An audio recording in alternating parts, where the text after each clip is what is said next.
같이 기도하겠습니다. 살아계신 하나님 감사합니다. 여호와의 집에 영원히 거하기를 원하며 그 아름다운 하나님의 성소를 바라볼 수 있게 하시니 감사합니다.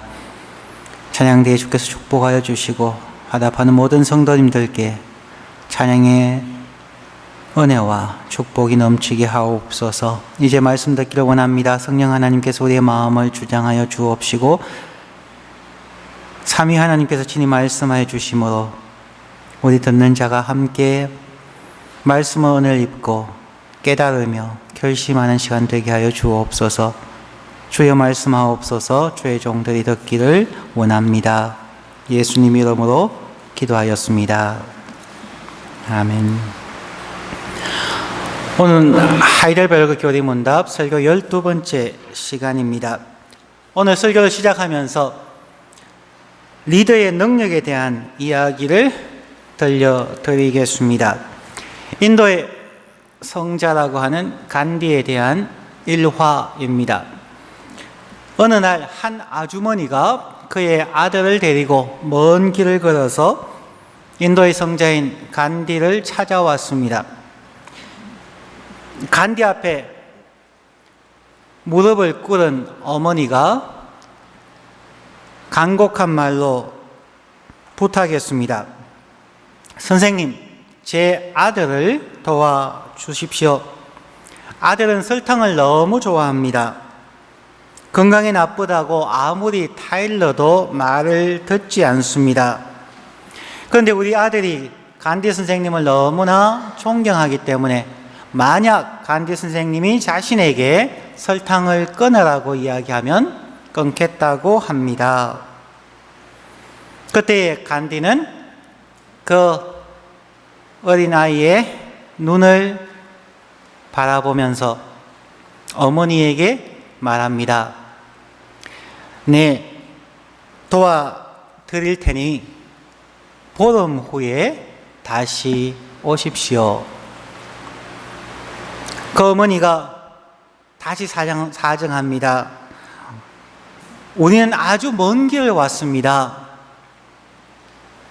다시 오기에는 너무나 멀고 힘드니까 제발 지금 도와주십시오.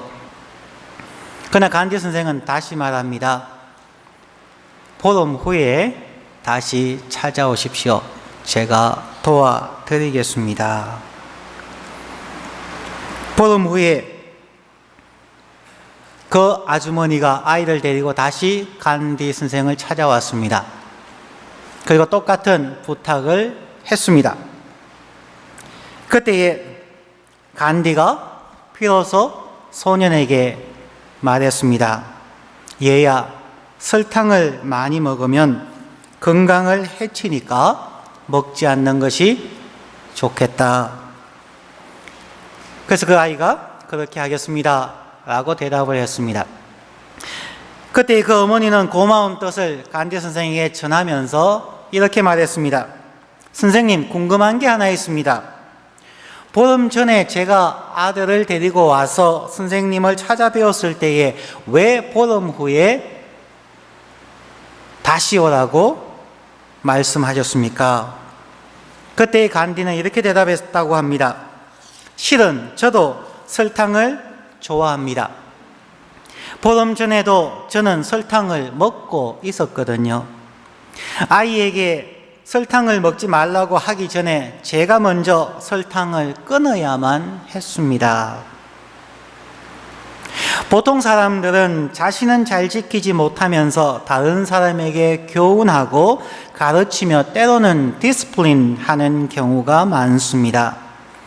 그러나 인도의 간디는 어린 아이에게 교훈하기 위하여서 자신의 삶부터 바꾸고 나서 훈계했다고 합니다. 참 위대한 인간의 서성이었다고 할 수 있습니다. 저희 교회 지도자들도, 목회자들도, 장로님이나 권사님들도 교인들을 성경을 가르치고 훈계하고 조언을 하려고 하지만 왜 사람들이 변화되지 않을까요? 자신부터 하나님의 말씀이 자신을 변화시킨다는 것을 실제의 삶 속에서 보여주지 못하고 말만 하기 때문에 그럴 겁니다. 부모님들이 자녀들에게 이렇게 하면은 건강하게 지혜롭게 성공하며 살 것이라고 얘기해 줍니다. 하지만 부모님들이 그렇게 사는 모습을 보여주지 못하기 때문에 자녀들은 부모의 말씀을 그렇게 귀담아 듣지 않는다는 것입니다. 최소한 우리가 다 지킬 수는 없다 할지라도 교회 지도자들이 말씀으로 살려는 노력, 몸부림치는 모습을 보여주어야 사람들이 바뀌게 된다는 것입니다. 간디는 그의 삶을 변화시키고 다른 사람을 가르치려고 노력했습니다. 하지만 그는 온전하게 모든 사람을 구원할 수는 없었습니다. 그러기에 처음부터 죄가 없고 허물이 없는 사람만이 진정한 전 인류의 구원자가 될 수 있습니다.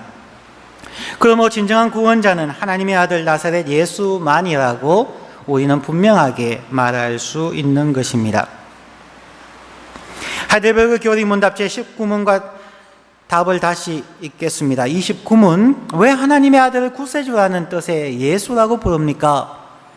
답, 그가 우리를 죄에서 구원하셨기 때문입니다. 구원은 오직 예수께 있으니 다른 곳에서 구원을 찾는 것은 소용없는 일입니다.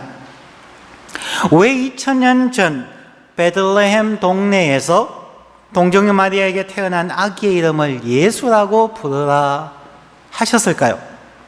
왜 처녀 마리아에게 가브리엘 천사가 나타나서 하나님의 은총으로 잉태한 자라고 축복하면서 아이를 낳으리니 이름을 예수라 하라고 했을까요?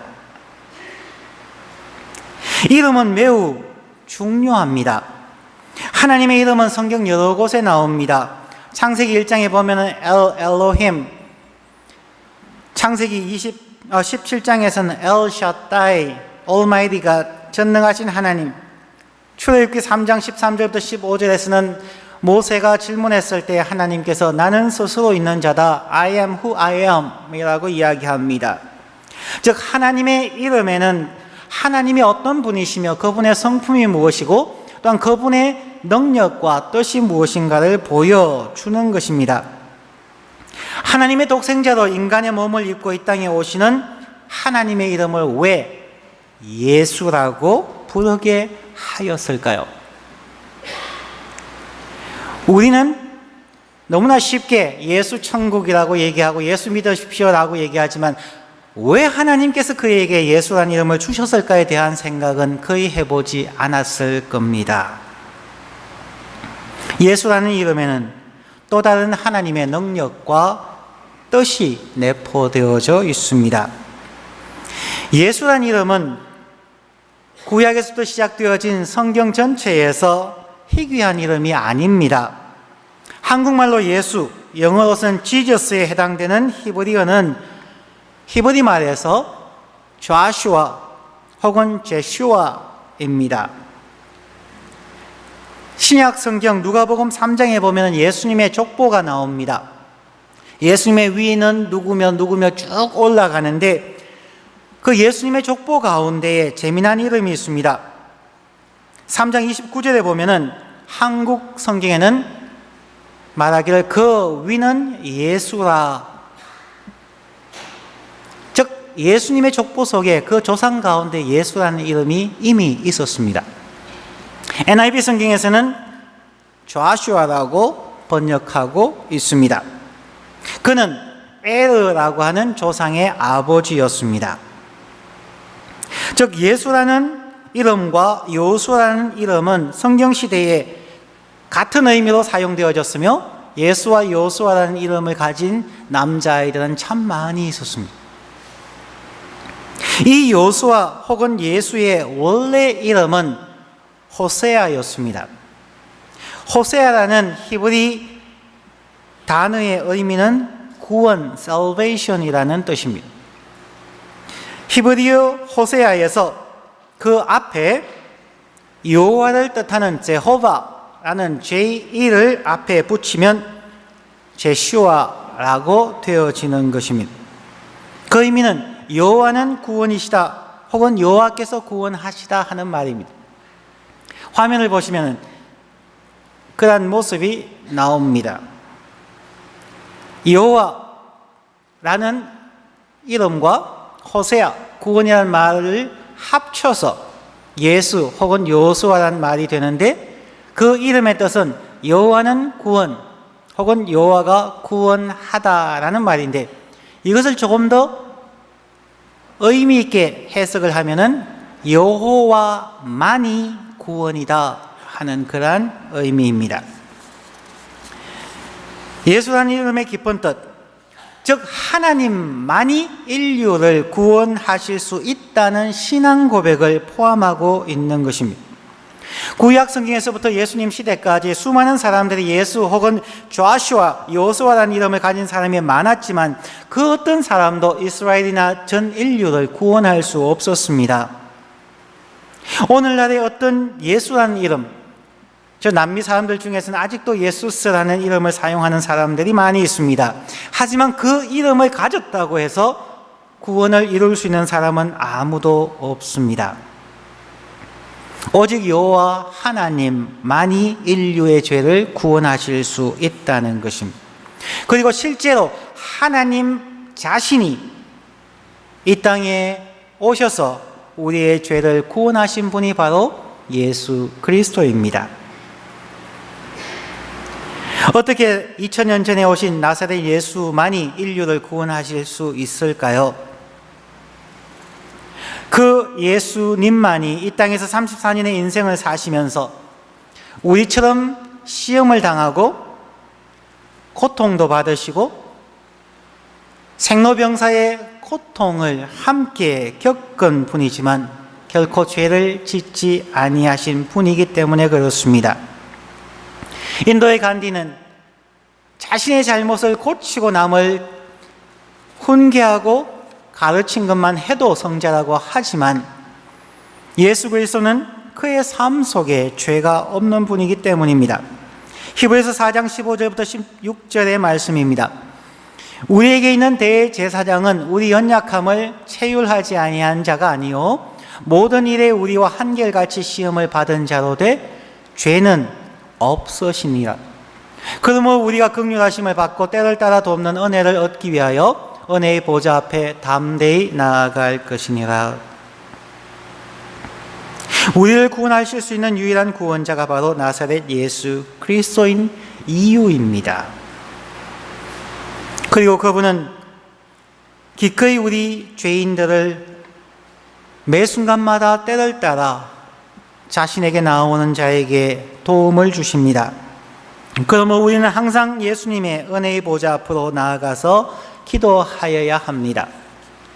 단순하게 예수라는 이름만 부른다고 구원받는 것이 아니라는 것도 포함될 수가 있다는 것입니다. 예수를 믿는다고 고백할 때 그 고백의 진정한 의미는 말씀드린 것처럼 오직 하나님만이 구원하실 수 있습니다 라는 고백입니다. 그러한 이해 속에 그 다음 질문인 30번으로 넘어가야 합니다. 소위 성인들이나 자기 자신 또는 다른 곳에서 구원과 평안을 찾는 사람들도 진실로 구주 예수만을 믿고 있는 것입니까? 아닙니다. 비록 그들이 예수님께 속했다고 주장할지라도 그 행위로 말미암아 유일한 구원자이신 구주 예수님을 부인하는 것입니다. 예수께서 완전한 구주가 아니라고 하든지 아니면 참된 믿음으로 구세주를 영접한 사람들은 자신의 구원을 위하여 필요한 모든 것이 예수 안에 있다고 믿든지 둘 중에 하나입니다. 세상의 수많은 성인들, 지도자들, 그리고 심지어 교회의 지도자나 목사 혹은 기도 많이 하고 성령 충만한 사람들을 의지하고 기도받고 마음의 평안을 얻는 사람들은 진정으로 예수를 믿는 자가 아니라는 매우 강력한 도전입니다. 예수 안에 우리의 영혼의 구원뿐만 아니라 우리의 삶 속에서 우리의 실제 삶의 구원에 필요한 모든 것이 예수 안에, 즉 하나님 안에 있다는 것을 고백하느냐 고백하지 않느냐, 또한 그 고백이 삶에서 나타나느냐 아니냐가 바로 믿음의 중요한 기준이라는 것입니다. 우리는 성경책을 가지고 다니고 십자가를 목에 걸고 예수의 이름으로 기도하지만 우리의 일상의 삶 속에서는 여전히 재물이나 사람이나 권력이나 명예나 다른 것을 의지하지 않습니까? 하이델버그 교리 문답은 그러한 사람들은 예수님을 부인하는 자라고 도전한다는 것입니다. 매우 어렵고 힘든 도전입니다. 한꺼번에 되는 것이 아니라 이 말씀 우리가 점진적으로 그곳으로 가기 위하여 노력하여야 한다는 것으로 생각하시면 되겠습니다. 단순히 2000년 전 나사렛 예수를 믿는다가 아니라 우리의 삶 속에서 오직 여호와 하나님만이 구원이시다라는 것을 마음으로 믿고 입으로 고백하는 사람들이 진실로 구주 예수님을 믿는 사람들입니다. 하나님으로서 인간의 몸을 입고 오신 예수 그리스도, 그분만이 구원자, 구주라는 것을 고백하는 것입니다. 왜냐하면 이 땅에 어떠한 인간의 노력과 지혜와 거룩한 업적으로도 인간을 구원할 수 없습니다. 여전히 우리는 사람을 바라보면서 의지하다가 실망하고 넘어집니다. 교회를 바라보고 목회자를 바라보고 교회 지도자를 바라보고 의지했다가 넘어지는 경우도 많이 있습니다. 오직 예수 안에 우리의 구원을 위한 모든 것이 포함되어 있다는 것을 생각하고 의지하십니까? 오늘날 그리스도인들도 예수님을 믿는다고 하면서 다른 능력자를 찾아다니거나 특별한 프로그램이나 수양관을 찾아다니는 경우가 있습니다. 왜 그럴까요? 예수님을 자세히 알지 못하고 온전하신 예수를 알지 못하고 믿지 못하기 때문입니다. 어떻게 예수님만이 유일한 구원인지를 알 수가 있겠습니까? 예수님이 누구인지를 성경을 깊이 묵상하고 연구하며 실천함으로 비로소 우리는 알 수 있고 믿을 수가 있게 됩니다. 요한복음 1장 1절과 14절 말씀은 분명하게 말씀합니다. 태초에 말씀이 계시니라. 이 말씀이 하나님과 함께 계셨으니 이 말씀은 곧 하나님이시라. 14절에 말씀이 육신이 되어 우리 가운데 거하심에 우리가 그의 영광을 보니 아버지의 독생자의 영광이요 은혜와 진리가 충만하더라. The Word, 말씀. 그러면 우리가 예수를 알 수 있는 방법은 말씀을 보고 읽고 묵상하고 연구하는 것입니다.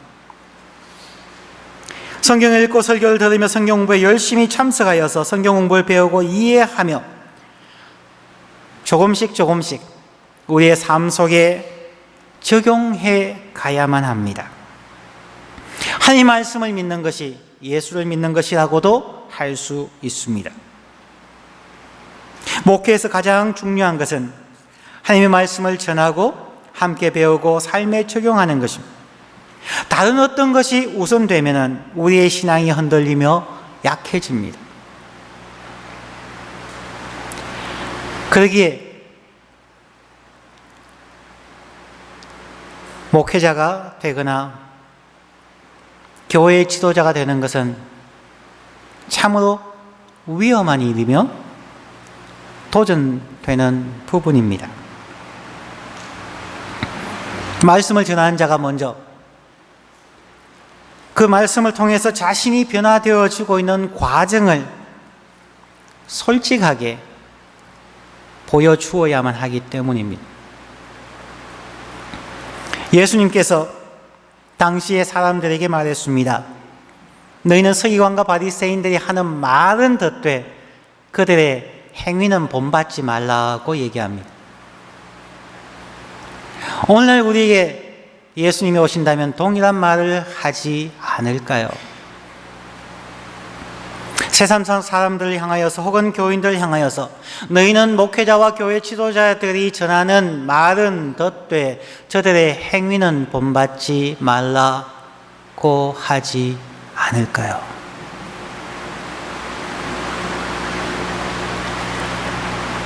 신학생들과 목회자들과 대화하면 그러한 고민들을 많이 합니다. 자신의 삶은 바뀌지 않으면서 자신은 여전히 걱정하고 고민하면서 교인들에게는 걱정하지 말라고 얘기하니까 능력이 없는 것입니다. 사람들이나 교인들은 귀로 듣는 것이 아니라 마음으로 듣기 때문에 그렇습니다. 여러분들이 사람들 만날 때에, 가족이나 친구를 만났을 때에 그 사람의 말을 액면 그대로 다 듣는 것은 아니지 않습니까? 여러분 느낄 수 있지 않습니까? 이 사람이 진정으로 나를 위해서 그 말을 하는지, 진정으로 이 사람은 자신이 그 말을 믿고 얘기하는 것인지 여러분 느낄 수 있지 않습니까? 하나님의 말씀을 전하는 자도 동일하다는 것입니다. 저희들이 하나님의 말씀을 전가하지만 교인들은 지금 여기 앉아 계시는 여러분들도 여러분이 느끼지 않습니까? 저 목사는 자기가 말씀대로 살려고 노력하는지 하지 않는지, 완벽하게 살 수 없기 때문에 많은 실수와 죄를 범하지만 그래도 노력하는 모습을 보여준다면 얼마나 좋겠습니까? 처음에 시작할 때 말씀드린 것처럼 부모님들이 자신들이 자녀들에게 하는 말을 자신들이 50%만, 아니 10%만 자기의 삶에 적용하고 산다면 자녀들은 부모님을 존경하고 부모의 말을 따르게 될 것입니다.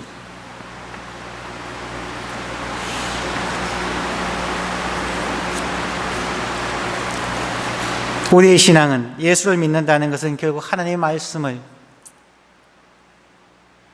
읽고 배우고 묵상하며 우리 삶에 적용하는 것입니다. 말씀을 읽어야만 우리가 변화되어질 수 있고 그 말씀에 의해서 우리가 변화되어져야만 예수께서 우리를 변화시킨다고 담대히 말할 수 있는 것입니다. 여러분에게는 성경책이 있습니다. 다른 것을 우선하지 마십시오. 성경책을 읽으십시오. 성경 공부 안에 열심을 다해 참석하십시오. 성경을 통해서 정말 예수가 누구인지, 정말 예수가 구원자인지, 오직 하나님만이 구원자인지를 배우고 기도하며 여러분의 삶에 적용하십시오. 그리고 여러분의 삶에 변화가 있는지 없는지를 확인하십시오. 다른 사람이 귀한 보약을 추천한다 할지라도 여러분이 먹어보고 효과가 없으면 바로 쓰레기통에 버리지 않습니까? 두렵지만 제가 외칠 수 있는 유일한 말은 그것입니다. 하나님 말씀을 1년간만 읽고 배우고 적용해 보십시오. 그리고 여러분 삶의 변화가 없다면 교회 다니지 마십시오. 예수 믿지 마십시오. 그것은 사기입니다. 거짓입니다. 저는 이렇게 주장할 수 있는 것은 저는 제 삶을 변화시킨 예수를 믿기 때문입니다. 변화시키기에 저는 자신 있게 외칠 수 있습니다. 여러분들도 적용하십시오. 그리고 변화되는지 안 변화되는지, 약효가 있는지 없는지 확인하십시오. 확인하면 흔들리지 아니합니다. 확인하면 누구 앞에서나 담대하게 말할 수 있게 되는 것입니다. 사도행전 4장 12절 말씀에 다른 이로서는 구원을 얻을 수 없나니 천하 인간의 구원을 얻을 만한 다른 이름을 우리에게 주신 일이 없음이니라 하였더라. 저 자신이 성경뿐만 아니라 다른 종교의 경전들이나 다른 종교에 대해서도 참 많이 배우고 묵상하고 노력해 보았습니다. 그래서 성경뿐만 아니라 제가 경험해 본 수많은 다른 종교와 철학들을 통하여서도 오직 예수 외에는, 오직 하나님 외에는 구원이 없다는 것을 담대하게 말할 수가 있습니다. 오늘 말씀을 정리하면서 여러분에게 질문을 하나 던지겠습니다. 아주 오래 전입니다. 한 30년이 되었을까요? 미국의 항공우주국 나사에서 우주선을 쏘아 올리고 달에도 가고 요즘은 우주정거장에도 갑니다. 나사 출신의 우주인들과 다른 과학자들이 큰 고민에 빠졌습니다. 미국 사회가 볼펜을 가지고 볼펜을 쓰면 이 볼펜은 그 안에 있는 잉크가 지구의 중력에 끌어당기는 힘에 의해서 잉크가 나와서 글을 쓰게 됩니다. 그런데 미국 사람들이 만년필과 볼펜을 쓰는 사람들이 우주정거장에 가니까 중력이 없습니다. 그래서 고민하다가 오랜 기간에 걸쳐서 과학자들이 연구하고 수많은 돈을 들여서 무중력 상태에서도 잉크가 나와서 써지는 볼펜과 만년필을 개발했습니다. 그리고 발표를 했습니다. 너무나 큰 업적이죠. 무중력 상태에서 나오는 볼펜. 그 무렵 소련에서는 어떻게 준비하고 무엇을 사용했을까요?